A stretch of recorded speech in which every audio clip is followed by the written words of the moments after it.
سيئات أعمالنا من يهده الله فلا مضل له ومن يضلله فلا هادي له وأشهد أن لا إله إلا الله وحده لا شريك له وأشهد أن محمدا عبده ورسوله يا أيها الذين آمنوا اتقوا الله حق تقاته ولا تموتن إلا وأنتم مسلمون يا أيها الناس اتقوا ربكم الذي خلقكم من نفس واحدة وخلق منها زوجها وبث منهما رجالا كثيرا ونساء واتقوا الله الذي تساءلون به والأرحام إن الله كان عليكم رقيبا يا أيها الذين آمنوا اتقوا الله وقولوا قولا سديدا يصلح لكم أعمالكم ويغفر لكم ذنوبكم ومن يطع الله ورسوله فقد فاز فوزا عظيما ثم أما بعد فإن خير الحديث كتاب الله وخير الهدي هدي محمد صلى الله عليه وسلم وشر الأمور محدثاتها كل محدثة بدعة كل بدعة ضلالة وكل ضلالة في النار. وبعد يقول الله جل وعلا في محكم التنزيل بعد أعوذ بالله من الشيطان الرجيم بسم الله الرحمن الرحيم سبحان الذي أسرى بعبده ليلا من المسجد الحرام إلى المسجد الأقصى الذي باركنا حوله لنريه من آياتنا إنه هو السميع البصير. تمام تعریف ساری عظمت کبریائی بڑائی مکمل عبادات اللہ رب العزت ذوالجلال کے لیے صرف اور صرف لائق و زیبا ہوتا ہے، جو اس سارے جہاں کا حقیقی مالک اور خالق اور رازق اور مدبر اور حاکم بھی ہے، جس کے طرف سارے کائنات کی مدد کی پکار حق ہوتی ہے کیونکہ وہ ایک ہی اکیلا حقیقی مددگار پالنہار مشکل کشا اور حاجت روا اور نافع وبار کے صفات کے حامل ہے، اور اس اللہ ذوالجلال کے علاوہ سبھی کے سب اسی کے مخلوق، اسی کے بندے، اسی کے مدد کے فقیر محتاج رہتے ہیں۔ ابھی آپ کے سامنے پہلی آیت سورہ بنی اسرائیل یا دوسرا نام سورہ کا نام سورۃ الاسراء، جس کا بیان اللہ سبحانہ وتعالیٰ فرمائے اور کچھ دن قبل لوگ اس کے لیے کچھ سیلیبریشن بھی منائے شب معراج کے نام سے۔ اسراء اور معراج کا واقعہ ایک بڑی حکمت الہی کا مقصد تھا، مگر لوگ مقصد کو نہیں سمجھے، صرف کچھ بدعات ایجاد کر کے اس کو سیلیبریشن میں لے لیے۔ سیلیبریشن جب ہوتا ہے تو اس اوکیجن کا مضمون اور معنی معلوم رہتا ہے لوگ کہ یہ دعوت ہو رہی ہے، کس بنا پر دعوت ہو رہی ہے، کس تقریب ہو رہی ہے، مگر امت کے اندر ایسی ہوش سے بے ہوشی آ رہی ہے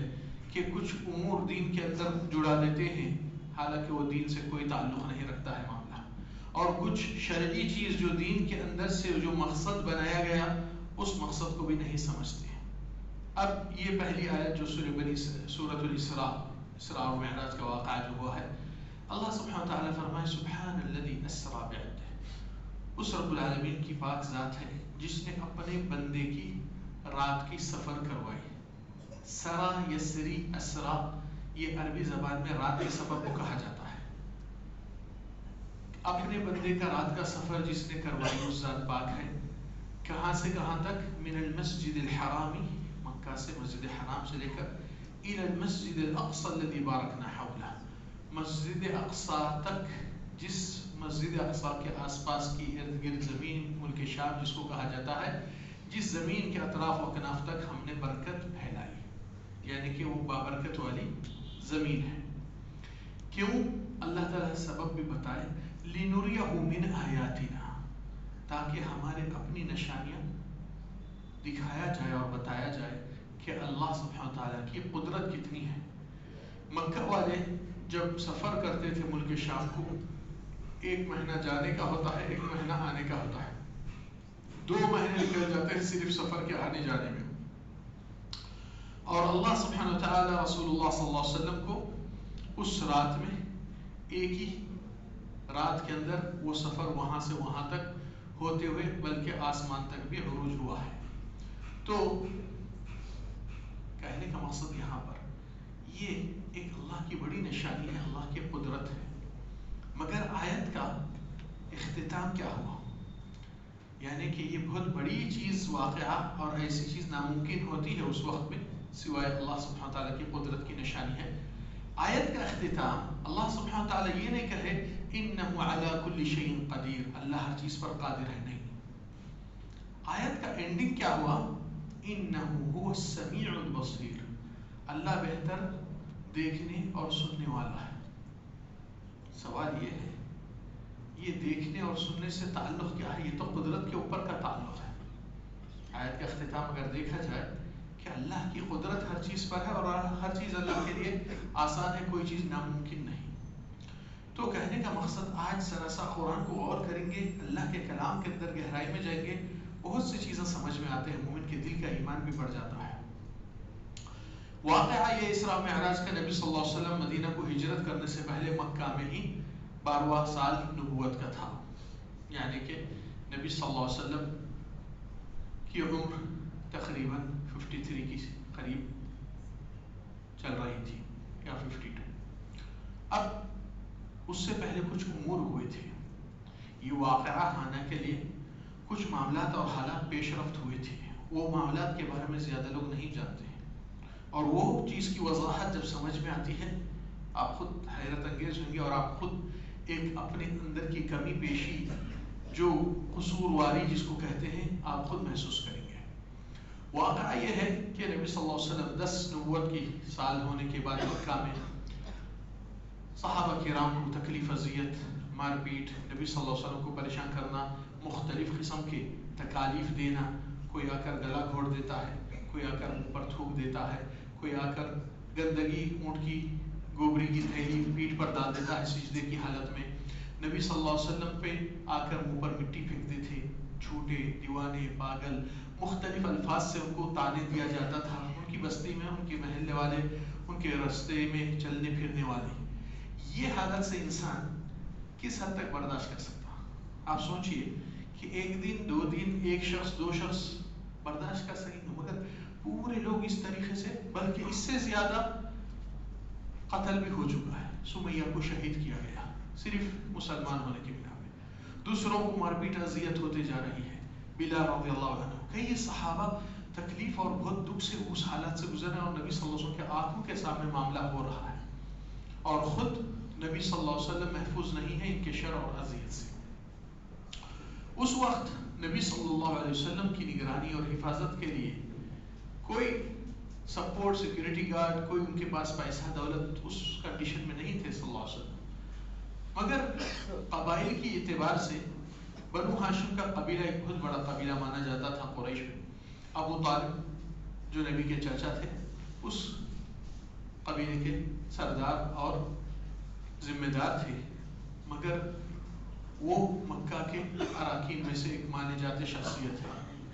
مگر دارالندوہ ایک کانفرنس ہال ہے، میٹنگ اسمبلی جو ہوتی ہے بڑے لیڈروں کی، جو بڑے بڑے فیصلے لیتے ہیں مکہ کے شہر کے لیے. تو وہ قبائل، وہاں کے مکہ والے جب بیٹھتے تھے اپنے بڑے بڑے لیڈروں کو بلا کر، کارکنوں کو، اس میں ابو طالب کو نہیں بلایا جاتا تھا.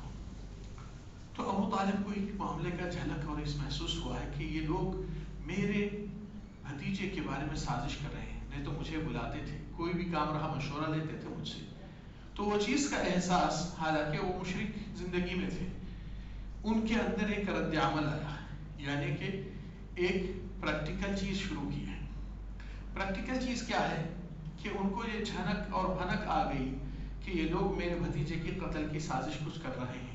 یہ برداشت نہیں ہو رہا ہے کہ یہ محمد کی دعوت اس طرح پھیلے اور لوگ بت پرستی چھوڑ کر ایمان کی طرف آ جائیں. تو ابو طالب ایک عملی پلان کیا. عملی پلان میں حکمت عملی تدبیر دیکھیے. وہ مکہ کے بڑے بڑے اراکین، بڑے بڑے سردار، ان کی روز بیٹھک کعبۃ اللہ کے سامنے ان کی محفل ہوتی ہے اور بیٹھک ہوتی ہے، اپنے اپنے سیٹ کی جگہ رہتی ہے. ابو طالب اپنے نوجوان بنی ہاشم کے بچوں کو اکٹھا کیے ایک رات اور بتائے کہ دیکھو، تم ہر کوئی میں سے اپنے کپڑے میں، لباس میں ایک لوہے کا ٹکڑا رکھو اور چھپا کر رکھو. پھر مکہ کے اکابر لوگ، جو قبیلوں کے سردار اپنی اپنی بیٹھکوں میں جب بیٹھتے ہیں، آپ لوگ جسٹ پیچھے جا کر تھوڑا ٹھہر جائیے، اور جس وقت میں اشارہ دیتا ہوں وہ چیز کو نکال کر سامنے والے کی گردن پہ رکھ دیجیے. تو صبح وہی معاملہ ہوا، اور ابو طالب جیسا آئے اور سارے نوجوان اپنی جگہ پہ، ہر لیڈر سردار کے پیچھے ٹھہر گئے، تو اشارہ کرتے ہی وہ لوگ اپنا راڈ یا لوہے کا ٹکڑا سامنے والے کی گردن پہ رکھے. ابو طالب اس وقت میسج دیے، اے مکہ کے سرداروں، اللہ کی قسم، اگر میرے بھتیجے کو کوئی سازش، کوئی دھکا ہوئے گا تو تمہاری گردنہ ابھی تک میرے ہاتھ کے نیچے ہے. وہ لوہا ہے،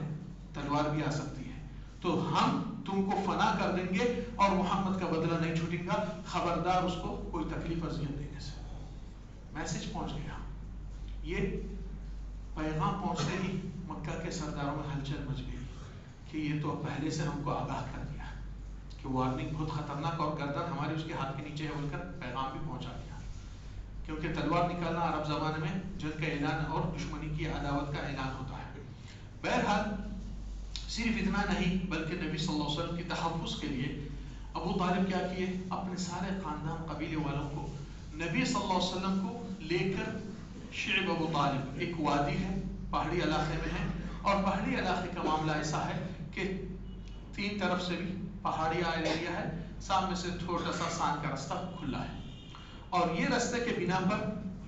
آنا جانا ہوتا ہے۔ تو ابو طالب روز نبی صلی اللہ علیہ وسلم کو الگ الگ جگہ پر سلاتے تھے، کہیں مکہ والے اغوا کرنے کے لیے کسی کو بھیج کر قتل کر دیں گے۔ یہ معاملے کے اندر مکہ والوں نے اور دوسری سازش اٹھائی اس بنا پہ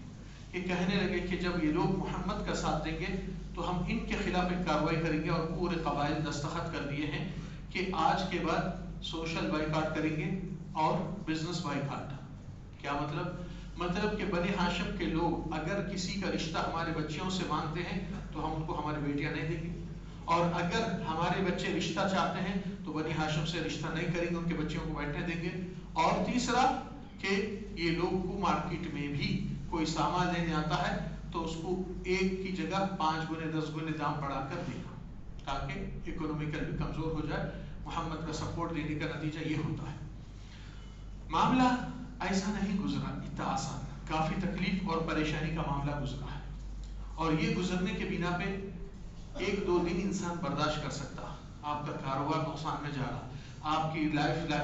سوشل لائف میں رشتے نہیں ہو رہے ہیں، بیٹیوں کے رشتے نہیں ہو رہے ہیں، یہ سارے مسائل جب ہوتے ہیں کافی بہت دکھ ہوتا ہے انسان کو۔ جب معاملہ مہینہ 2 مہینے کا بہت بڑا ہے، یہ تو معاملہ 3 سال تک چلا۔ 3 سال تک صحابہ کرام کہتے ہیں کہ اللہ کی قسم اس ویلی میں کوئی سا بھی جھاڑ کا پتا نہیں چھوٹا، جھاڑ کے چھلکے تک ہم اس کو چبا چبا کے پانی میں کھاتے تھے، ہمارے حلق چھیلے گئے، منہ چھیلے گئے، پھٹ گئے ہونٹ زبان، اور ہم کو ضرورت کے لیے جانے کے لیے ہفتے میں 1 بار جاتے تھے، ضرورت فراغت پیٹ میں کچھ بھی نہیں ہے، اور گئے تو ہم سے جیسا جانور سے فضلہ نکلتا اتنا ہی چیز خارج ہوتی، اور کچھ نہیں ہے پیٹ میں۔ یہ کون ہے؟ محمد صلی اللہ علیہ وسلم کے صحابہ اور خود محمد صلی اللہ علیہ وسلم۔ اور یہی تکلیف اور دکھ کے بنا پر زندگی کافی بھاری پڑی ہے، اور اس حالت میں ہی نبی صلی اللہ علیہ وسلم کے چاچا ابو طالب اور ان کی زوجہ خدیجہ الکبریٰ متاثر ہو کر، صحت یابی عمر والے لوگ کمزور ہو جاتے ہیں، ان کو غذا کی ضرورت رہتی ہے۔ اس دونوں نے اس واقعے کے 3 سال کے اندر کے ہی اختتام پر انتقال ہو گیا۔ یہ معاملہ سعد بن ابی وقاص رضی اللہ عنہ کہتے ہیں کہ میں ایک وقت وہی وادی میں تھا اور پیشاب کے لیے گیا تو آواز میں تبدیلی آئی، تو میں سوچا کہ کوئی چیز ہے وہاں پر۔ اس کے بعد وہ چیز کو میں نے ڈھونڈا، دیکھا تو اتنا سا چمڑی ہے کسی جانور کے، اس کے اوپر اتنا سا گوشت سکا ہوا ہے، تو کہتے ہیں میں اس کو دھو کر صاف کر کے اس کا مرق بنا کر 1 ہفتہ 2 ہفتہ پیتے رہا۔ اندازہ لگائیے یہ دکھ اور تکلیف کس کو ہو رہی ہے؟ محمد صلی اللہ علیہ وسلم کے اصحاب۔ اب اس کے ساتھ ساتھ اب دیکھیے واقعہ کہ بھوک اور حصار کی عالم میں جنگ احد میں نبی صلی اللہ علیہ وسلم زخمی ہوئے تھے، اور جب زخمی ہوئے تو عائشہ رضی اللہ عنہ پوچھتی ہے اللہ کے نبی کہ آپ کے اوپر اس سے زیادہ دکھی اور تکلیف دہ دن گزرا کیا؟ تو رسول اللہ صلی اللہ علیہ وسلم فرمایا یا عائشہ قد لقیت من قومک الکثیر، اے عائشہ تمہارے قوم سے بہت کچھ سہنا، دکھ اٹھانا پڑا۔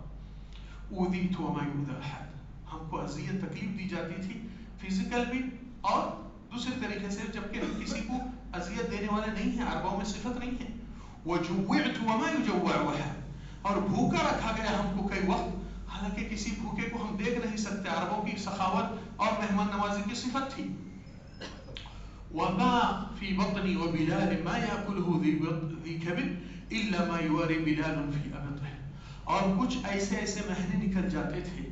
میرے اور بلال کے پیٹ میں کھانے کے لیے کوئی چیز نصیب نہیں ہوتی ہے مگر جو بلال اپنے بغل میں لے کر آتے تھے۔ کیا مطلب؟ بغل میں لے کر آتے تھے، کیا قصہ ہے؟ قصہ یہ ہے کہ وہ جب حصار بن گیا ہے، 3 طرف سے پہاڑی علاقہ ہے، ایک راستہ ہے آنے جانے کا، تو وہ راستے کے اوپر مکہ والوں نے اگریمنٹ کر لیا کہ یہاں سے بائیکاٹ کرنے کے علاوہ ادھر کسی سیکیورٹی کو ہم رکھیں گے، کوئی بھی کھانا پینا لے کر جاتا ہے اس سے چھین لو، بغیر کھانے کے جانا اندر، تاکہ حصار اور ٹائٹ ہو جائے، وہاں بھوک سے مرے، اور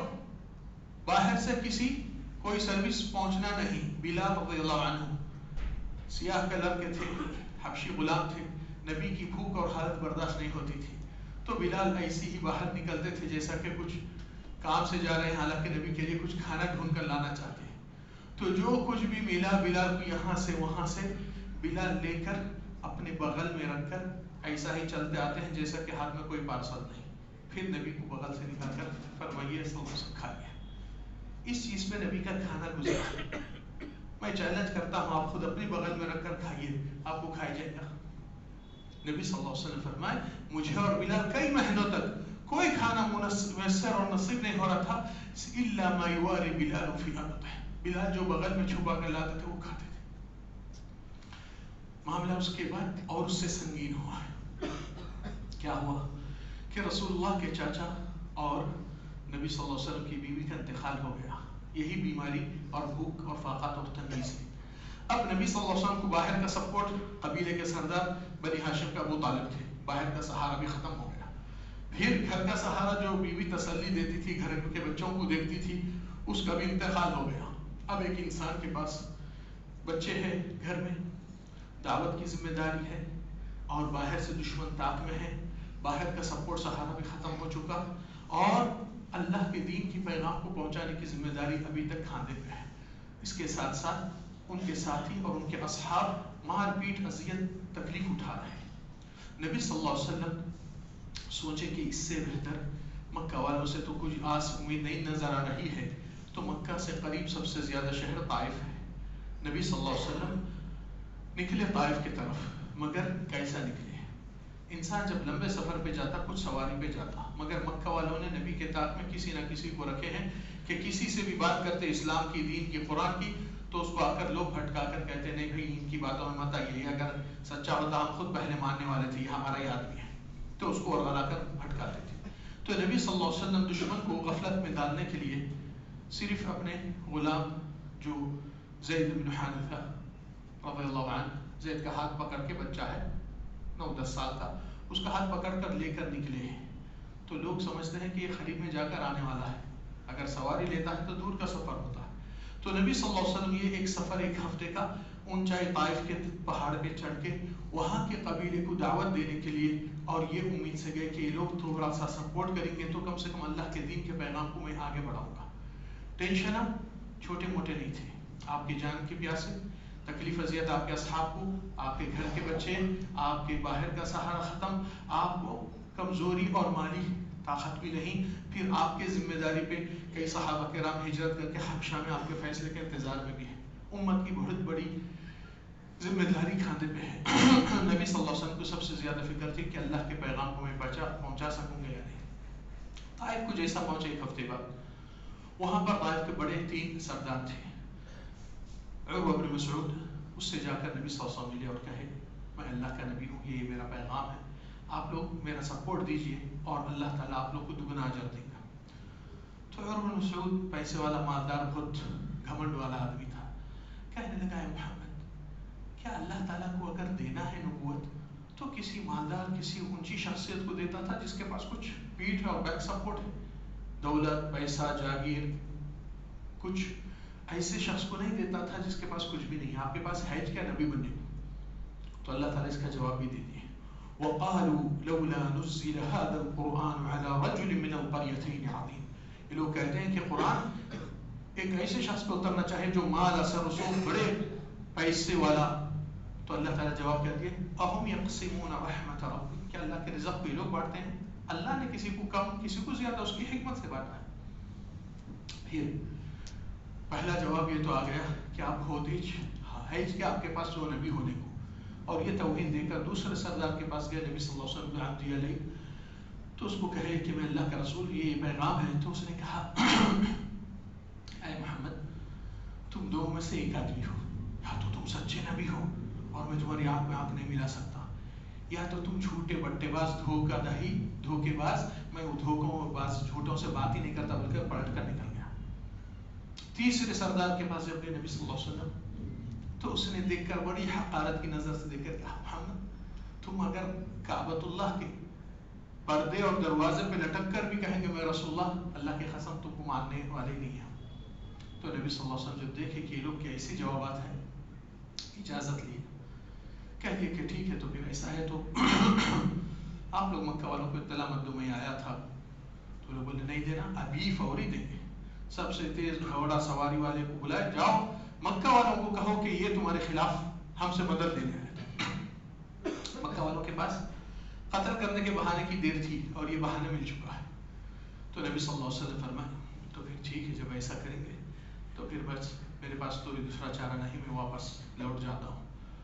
تو کہنے لگے تم ایسا ہی لوٹے گے؟ تمہاری ہمت اور جرت کیسا ہوئی یہاں کر آ کر ہمارے لوگوں کو بھٹکانے، ہم کو گمراہ کر دیں؟ تو سارے بستی والوں کو جمع کر کے نبی صلی اللہ علیہ وسلم پر پتھرم بازی اور جو ہاتھ پایا پھینک کے مارنا۔ اس وقت سوچیے آدمی 51 52 53 یہ ایج میں نبی صلی اللہ علیہ وسلم فرما رہے میں اس وقت ایسا بھاگنے لگا، میرے ساتھ زید ہے، ہاتھ پیر خون سے جا رہی، زخمی ہو رہی اور لوگ رسوا کر کے اس طریقے سے، تو کہتے ہیں مجھے ہوش ہی نہیں آیا، صرف ایک بغیچے میں جب پہنچا وہاں بیٹھ کے تو میں وہاں پر ہوش میں آیا کہ کیا ہوا میرے ساتھ۔ معاملہ یہ واقعہ جو ہوا ہے، پھر اس کے ساتھ ساتھ جو قدم زخمی ہوئے اور مار پیٹ اس طریقے سے ہوئی، دوبارہ نہیں آنا، پھر مکہ کو جانے کے وقت اور ایک پریشانی ہے کہ وہاں مکہ والے طاق میں انتظار میں ہیں کہ اب آئے تو ان کو قتل کر دیں گے کیونکہ ہمارے خلاف گئے۔ مسئلہ اس میں بتانے کا کیا ہے؟ مسئلہ اس میں بتانے کا یہ ہے کہ میں آپ کو، کیونکہ ماشاءاللہ سے بہت سے لوگ خطبے میں شروع میں نہیں تھے، اس لیے آدھا خطبہ کٹ گیا تو مزہ نہیں آتا ہے۔ میں خطبے میں شروعات میں بولا اللہ تعالیٰ سورہ اسراء میں ایک آیت فرمائے سبحان الذی اسریٰ بعبدہ، اللہ کی ذات پاک ہے جس نے اپنے بندے کو اسراء یعنی رات کا سفر کیا ہے مسجد حرام سے مسجد اقصی تک، تاکہ اس کو ہماری نشانیاں دکھائے۔ تو اللہ کی قدرت کی علامت تھی، مگر اللہ نے آیت کو ان اللہ علی کل شیء قدیر سے ختم نہیں کرے، ان اللہ سمیع بصیر، اللہ سننے اور دیکھنے والا ہے بول کر بتائے۔ تو مناسبت بتا رہے ہیں ہم قرآن کی آیت کا۔ تو یہ واقعہ جب ہوئے نبی صلی اللہ علیہ وسلم مکہ کو آ رہے ہیں تو اب مکہ والے بھی طاق میں ہیں۔ اب ایک انسان پر اتنی پوری دنیا ٹوٹ پڑی اور اس حالت اس طرح گزری اور اس دکھ اور تکلیف سے سہنا اور ایسی زندگی جینا، یہ حالت اللہ چاہا تو نہیں ہونے دیتا تھا، مگر اللہ نے اس چیزوں کو ہونے دیا۔ کیوں معلوم؟ تاکہ آپ لوگ اور ہم جو ہمارے دین اسلام کی قدر نہیں کر رہے، احساس کرو کہ اسلام جب پیدا ہوا سب سے بڑا پین، تکلیف، دکھ محمد صلی اللہ علیہ وسلم اٹھائے، اور آپ لوگ کو ذرا بھی اسلام سے درد پرواہ نہیں، تو پھر نبی کی محنت پہ پانی پھیرنے والے کوئی اور نہیں، یہی جھوٹے دعوے دار جو محبت کا دعویٰ کرتے ہیں نبی سے، پھر سفارش مانگتے ہیں، پھر نبی کی دعوت چھوڑتے ہیں، سفارش مانگتے ہیں، نبی کی سنت چھوڑ کر بدعات خرافات کرتے ہیں، نبی کو چاہتے ہیں، پھر نبی کی سیرت اور ان کی زندگی کے پیمانے اور عمل اس کو دیکھ کر اس کے نقش قدم نہیں چلنا چاہتے ہیں۔ نبی کی سیرت دیکھ کر بھی معلوم ہے آپ کو کہ اگر آپ کو کہا جائے ہر جمعے کو آپ ایک گائے کاٹو یا ایک اونٹ کاٹو یا ایک بڑا جانور کاٹو، تو لگ بھگ 10,000 کا خرچہ، 20,000 کا خرچہ آرام سے ہوتا ہے، یا 30,000 کا، مگر اللہ نے یہ بندوں کو ایک چھوٹی سی قربانی کرو گا، خطیب صاحب جمعے میں ٹھہرنے سے پہلے داخل ہو جاؤ، آپ کو اونٹ کی قربانی کا اجر دے دیتا ہوں، مگر بندہ مانگ رہا ہے اللہ مجھے اعلیٰ فردوس دے دے، مگر میں آخری صف میں آؤں گا۔ کتنی شرم کی بات ہے کہ ہم دین اسلام کی پرواہ تو نہیں، اللہ کی عبادت کی بھی پرواہ نہیں کرتے۔ یہ محمد صلی اللہ علیہ وسلم کا خون پسینہ بہایا گیا تاکہ آپ اور ہم کو احساس ہو جائے کہ اسلام بہت دکھ اور تکلیف سے آیا ہے۔ اسلام آپ کے اندر ہی محفوظ نہیں، سلامت نہیں، تو پھر کس کام کے؟ بچپن سے کہتے آتے ہیں ہم مسلمان ہیں، ماں باپ مسلمان ہیں، دین سچا ہے، اللہ سچے ہے، نبی سچے ہے، قرآن سچی ہے، آپ کچے کیوں ہیں؟ آپ بھی سچے بنو، تھوڑا تو احساس پیدا کرو کہ دین کے لیے ایک غیرت اور ایک حق ہے، میرے دین کا، دین کی ذمہ داری ہے، دنیا کی ذمہ داری پورے کرنا ہے، مگر دین کی ذمہ داری مولانا ہے نا، حافظ صاحب ہے نا، شیخ صاحب ہے نا، نہیں، پھر آپ کس کام کے؟ یہ محمد صلی اللہ علیہ وسلم کا دکھ اور درد اتنا بہت بری طریقے سے، سارے اتنے رسوائیاں، تکلیفاں، مار پیٹ، اذیت کس کے لیے برداشت کرے محمد صلی اللہ علیہ وسلم؟ آپ کو اور ہم کو سکھانے کے لیے کہ دین کے لیے قربانی دینا سیکھو، آج بہت سے لوگ فجر کی نیند کی قربانی نہیں دے سکتے ہیں نماز کے لیے، الا ماشاء اللہ. بہت دکھ افسوس ہوتا ہے کہ امت کے لیے آگے کیا قربانی دے سکتے ہیں لوگ، جب خود کی نجات کے لیے، خود کی بچاؤ کے لیے نہیں دے سک رہے ہیں. بہرحال یہ معاملہ جب زمین میں اس طریقے سے ہوا ہے نبی صلی اللہ علیہ وسلم کے ساتھ، اللہ تعالیٰ نے اس واقعے کے بعد اسراء اور معراج پر لے کر گئے، تاکہ اللہ تعالیٰ یہ نشانی اور یہ تکلیف کو دور کرنے کے لیے کہ انسان mentally tension, pressure, stress, anxiety میں ایک دم بحرانگی میں دل دکھ کر حالت بیٹھ جاتی ہے. اللہ تعالیٰ نبی صلی اللہ علیہ وسلم کی بتایا کہ اگر یہ دنیا والے آپ کی مقام نہیں عزت کرتے ہیں، آپ کا مقام تو ہمارے نزدیک اعلیٰ ہے. پیغمبروں کی امامت کرے، پھر آسمان پر پہنچے، پھر آسمان سے ڈائریکٹ نماز کی فریضت کا حکم اور تحفہ دیا گیا. نماز کو اللہ تعالیٰ وحی کے ذریعے سے نہیں بھیجا، نماز کی اہمیت کی بنا پر نبی کو وہاں بلا کر وہاں پر حکم دے دیے فرض نماز ہے. تو امت آج کتنے اس فرض نماز کو قبول کرتی ہے؟ کتنے لوگ صرف جمعہ نظر آتے ہیں جیسا کہ باقی کی نماز فرض نہیں ہے. تو کئی کہ مسلمان ہیں آپ، جو اصل چیز جس سے نبی صلی اللہ علیہ وسلم فرمایا ہمارے اور کافروں کے بیچ میں اگر بارڈر ہے تو نماز ہے، جس نے بھی چھوڑا کافروں میں شامل ہو گیا، یہ نبی کا فتویٰ ہے. تو انسان سوچے کہ ابھی تک ہم ایمان والے ہیں یا کفر میں چلے گئے، اللہ محفوظ رکھے. تو کہنے کا مقصد یہاں پر اللہ تعالیٰ جب نبی صلی اللہ علیہ وسلم کو آسمان پر لے کر گئے، اسراء معراج کا واقعہ یہ بنا پر ہوا تھا. لوگ یہ قصہ نہیں جانتے ہیں، صرف سیلیبریشن کرنا چاہتے ہیں جبکہ وہ بدعت ہے. تو وہاں پر نبی صلی اللہ علیہ وسلم کو اللہ تعالیٰ یہ آیت کا اختتام کیا ہے؟ لِنُرِيَهُ مِنْ آيَاتِنَا، اللہ کے نبی کو ہماری قدرت اور نشانی دکھائے کہ انہ هو السمیع البصیر، اللہ بہتر سن چکا ہے آپ کی قوم کی سازش اور آپ کے ساتھ بدتمیزی، اور اللہ تعالیٰ دیکھ چکا ہے آپ کے ساتھ کیا سلوک کرے. یہ بنا پر یہ آیت آئی، اسراء معراج کا واقعہ. اس کا سبق سیکھو کہ دین کے قربانیاں آپ سے اور ہم سے ہونا چاہیے. جنت پھگٹ میں ملنے والی نہیں. بغیر نوکری، بغیر محنت، بغیر کاروبار، بغیر تعلیم کے کوئی ترقی حاصل کرنے والا نہیں. تو پھر جنت کو پھگٹ میں کیسا لے سکتے ہیں آپ؟ بغیر اسلام کی کچھ قربانی کریں. آج ہمارے پاس بہت دکھ اور افسوس کی بات ہے کہ سب سے زیادہ اسلام کو کمزور کرنے والے کوئی باہر والے نہیں، آپ کی اور ہماری کوتاہی اور غفلت ہے. آپ کی اور ہماری قرآن سے دوری، نبی کے صلی اللہ علیہ وسلم کی سیرت سے دوری، دین کے علم سے رغبت بے رغبتی ہو گئی الا ماشاء اللہ. لہذا ہم کو اور آپ کو آگاہ اور ایک دوسرے کو سمجھانا ضروری ہے کہ اگر زندگی میں جینا ہے تو اس چیز پہ جیو جس پہ محمد صلی اللہ علیہ وسلم جیا کرتے تھے، اور اس چیز پہ مرو جس پہ محمد صلی اللہ علیہ وسلم مر چکے تھے. اگر وہ مقصد نہیں تو پھر غفلت میں مت جیے، کیونکہ اللہ نے آپ کو اور ہم کو پیدا کیا تاکہ ہم اور آپ سب مل کر اللہ کی بڑائی کریں. اگر آپ سب اپنی بڑائی میں مصروف رہیں گے تو یہ سب سے بڑی غفلت کی زندگی، اور آپ کو آگے کا ٹھکانہ انجام بہت برا ہونے والا ہے الا ماشاء اللہ. اس لیے یہ نبی کی واقعات ہی پیش کرنا، کیونکہ مقصد ہے اسراء معراج کا ایک بہت بڑا واقعہ اور حادثہ، تاکہ پتہ چلے کہ اسلام اتنا آسانی سے نہیں آیا، اس کے لیے بہت کچھ قربانیاں ہوئے، اور آخری زمانے تک وہ سچے ایمان والے وہی قربانی دیتے ہوئے دین کی نصرت امت میں اصلاح کرتے رہتے ہیں. اللہ سبحانہ تعالیٰ سے دعا ہے رب العالمین ہم کو نبی کے نقش قدم چلنے والے بنا، سنت اور